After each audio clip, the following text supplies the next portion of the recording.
আচারের কথা শুনলে মুখে পানি চলে আসে, তাই না? এমন লোভনীয় আমের আচার তৈরি করে নিব আমি আজকে। রোদে দেওয়া ঝামেলা ছাড়া বছর জুড়ে সংরক্ষণ করা যাবে, নষ্ট হবে না। কিভাবে তৈরি করলাম তাহলে সবাই চলেন ভিডিওটা দেখে আসি এক নজরে। বিসমিল্লাহির রহমানির রহিম। সবাইকে আসসালামু আলাইকুম। আমার নতুন আরেকটা ভিডিওতে সবাইকে জানাচ্ছি স্বাগতম। কেমন আছো সবাই? আশা করি তোমরা যে যেখানে আছো সবাই ভালো আছো। আলহামদুলিল্লাহ, আমিও ভালো আছি। চলে আসলাম প্রতিদিনের মতোই আজকে আবার আরও একটি ভিডিও নিয়ে। আশা করি প্রতিদিনের মতোই আজকের ভিডিওটা তোমাদের সবার কাছে ভালো লাগবে। আজকের রেসিপিতে লাগবে আমার আম। এখানে 2 কেজি আম এরকম ছোট ছোট করে কেটে নিতে হবে। আমগুলা আঁটিটা যেন শক্ত হয়ে যায় এরকম আম নিতে হবে আচারের জন্য। আম এরকম ছোট ছোট করে কেটে লবণ পানিতে ভিজিয়ে রাখতে হবে 2 ঘন্টার জন্য। 2 ঘন্টা পরে একটি চাকনির মধ্যে উঠিয়ে রেখে দিব পানিটা ঝরে যাওয়ার জন্য। এবার আচারটা আমি কিভাবে দিব, আচার দিতে দিতে বলে দিব কি কি উপকরণ লাগবে। এখানে নিয়ে নিলাম রসুন আর সরিষা বাটা। এবার চুলার মধ্যে একটি কড়াই বসাই দিলাম। কড়াইটা যখন গরম হয়ে যাবে কড়াইয়ের মধ্যে দিয়ে দিতে হবে তেল। এখানে 2 কাপ সরষের তেল আছে। 2 কাপ সরষের তেল দিয়ে দিলাম। তেলটা যখন গরম হয়ে যাবে দিয়ে দিতে হবে রসুন। এখানে 1 কাপের মতো রসুন আছে। রসুনটা একটু ভেজে নিতে হবে। সরষের তেলের কারণে এখানে পেনা হয়ে গেছে, কিছুই দেখা যায় না।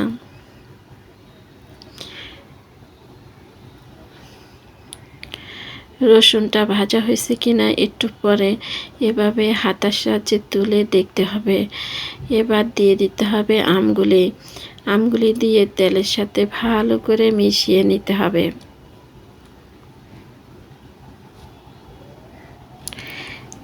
এভাবে করে সবগুলি আম ভালো করে মিশিয়ে নিলাম। মিশানো যখন হয়ে যাবে এখানে কিছুতে ডাকনা দেব না। ডাকনা দিলে আম থেকে অনেকগুলি পানি উঠে যাবে, আমগুলি একদম নরম ভর্তা হয়ে যাবে। এই কারণে আমের আচারটা দিব ডাকনা ছাড়া। ডাকনা কিছুতে দেওয়া যাবে না। এবার অ্যাড করব মশলা।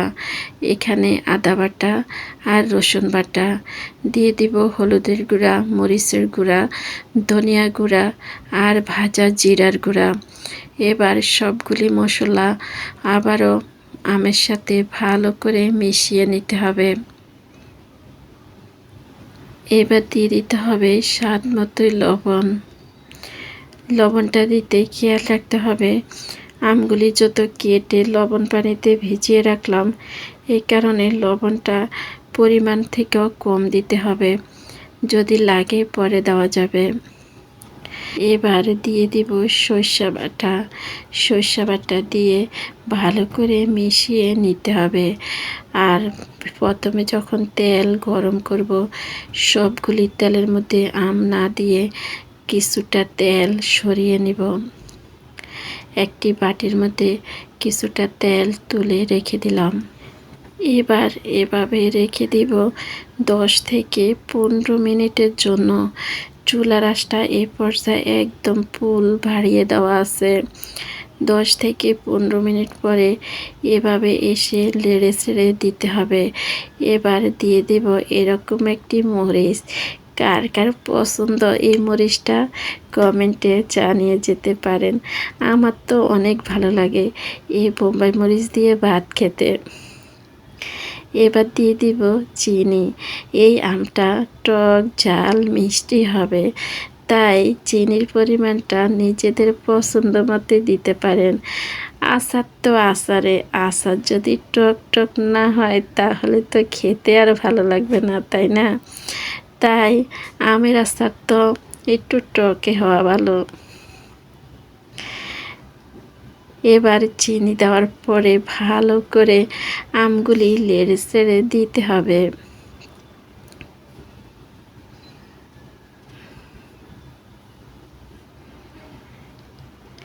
চিনি দেওয়াতে আম থেকে অনেকগুলা পানি উঠে গেছে। এবার দিতে হবে সিরকা। এখানে 2 কেজি আমের জন্য এরকম 1 কাপ সাদা সিরকা দিয়ে দিলাম।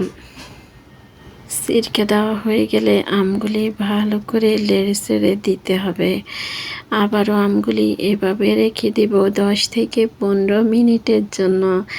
আচ্ছা, আমার ভিডিওটা দেখতে দেখতে তোমরা কে কে আমার সাথে একটু পর্যন্ত চলে এসেছো?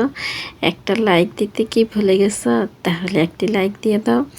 আর আমার ভিডিওগুলো দেখো, এখন পর্যন্ত আমার চ্যানেলটা সাবস্ক্রাইব করোনি, আমার চ্যানেলটা সাবস্ক্রাইব করে দিয়ে রাখতে পারো। আমি যখন যে ভিডিও ছাড়ব তোমাদের কাছে নোটিফিকেশন চলে যাবে। সময় সুযোগ বুঝেই আমার ভিডিওটা দেখে দিতে পারো। আর তোমরা যারা এই কাজটা করেছো তোমাদেরকে জানাচ্ছি অসংখ্য অসংখ্য ধন্যবাদ, এভাবে আমাকে সাপোর্ট করার জন্য আর এভাবে আমার পাশে থাকার জন্য। আর আমি জানি না একটু পর্যন্ত তোমরা কে কে এসেছো আমার সাথে। তোমাদের যদি এই মুহূর্তে আচার খেতে ইচ্ছে করে চলে আসতে পারো আমার বাসায়। দারুণ মজার এই আমের আচার। তোমরা তো অনেকে অনেকভাবে আমের আচার দাও, তাই আমিও আমার মতো করে আমের আচার শেয়ার করলাম। আর আমার আমের আচার রেসিপিটি তোমাদের কাছে কেমন লাগলো কমেন্টে জানিয়ে যেতে পারো। কথা বলতে বলতে অনেক কথা বলে ফেললাম তোমাদের সাথে। আমার কথার মাঝে, আমার ভিডিওর মাঝে কোনো কিছু যদি ভুল হয়ে যায় তাহলে সবাই ক্ষমায় দৃষ্টি দেখবেন। কথা বলতে বলতে ফাঁকে আমি আমের আচারের মধ্যে দিয়ে দিলাম 5 ফোড়ন আর দিয়ে দিলাম কয়েকটা শুকনো মরিচ দেখার সৌন্দর্যের জন্য। আর বোম্বাই মরিচটা দেওয়ার পরে অনেকে ভাবে অনেক জাল হয়ে গেছে, কিন্তু না, এতটা জাল হয়নি, অনেক সুন্দর একটি ঘ্রাণ হবে। আর শুকনো মরিচ, বোম্বাই মরিচ এই মশলার সাথে মিশে দারুণ মজার এই আমের আচার একবার না তৈরি করলে বুঝতেই পারবেন না এই আচারের স্বাদ কতটা। এভাবে বছর জুড়ে সংরক্ষণ করতে পারবেন।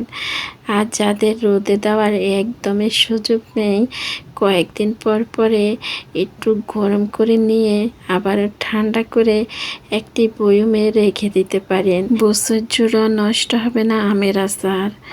এভাবে করে দেখতে পারেন। তাহলে আজকের মধ্যে আমি এখানে বিদায় নিলাম। সবাই ভালো থাকবেন, সুস্থ থাকবেন। সবাইকে আল্লাহ হাফেজ। আসসালামু আলাইকুম।